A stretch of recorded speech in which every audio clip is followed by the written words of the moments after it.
চলচ্চিত্র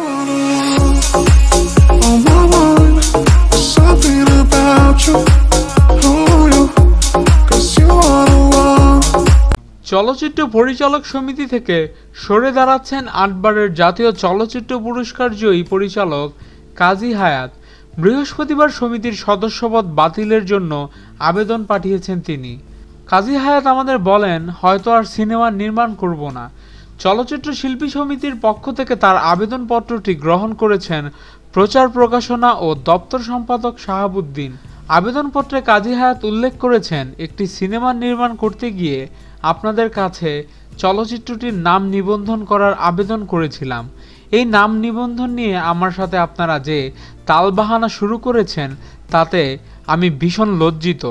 এমন অবস্থায় দয়া করে আমার সমিতির সদস্যপদ প্রত্যাহার করে আমাকে বাধিত করবেন।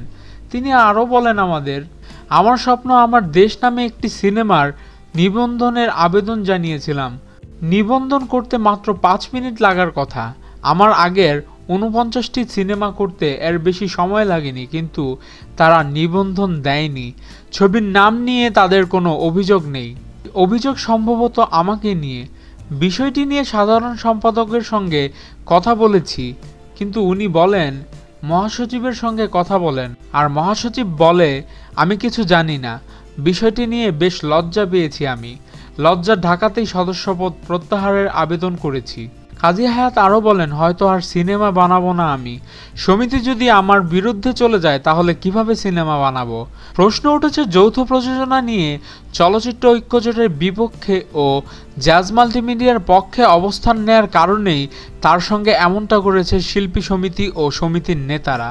সেখানে তো আমার কোনো ভূমিকা ছিল না।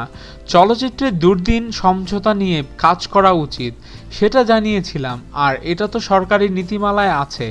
এ বিষয়ে সমিতির সভাপতি মুশফিকুর রহমান গুলজার বলেছেন, আবেদনপত্রটি আমরা পেয়েছি, বিষয়টিকে গুরুত্ব দিয়ে দেখব। বৃহস্পতিবার সন্ধ্যায় চলচ্চিত্র ঐক্যজোটের গুরুত্বপূর্ণ একটি মিটিং ছিল। সেখানে কাজী হায়াৎকে নিয়ে কোনো সিদ্ধান্ত নেওয়া হয়নি বলে নিশ্চিত করেছেন জোটের আহ্বায়ক চিত্রনায়ক ফারুক। আপনাদের কি মতামত এই বিষয়ে? চলচ্চিত্র নেতারা যা করছে এটা কি ঠিক করছে? এখনই কমেন্টস করে জানান, এবং আমাদের ভিডিও ভালো লেগে থাকলে অবশ্যই চ্যানেল সাবস্ক্রাইব করতে ভুলবেন না। ভিডিওতে লাইক দিন, শেয়ার করুন। ধন্যবাদ।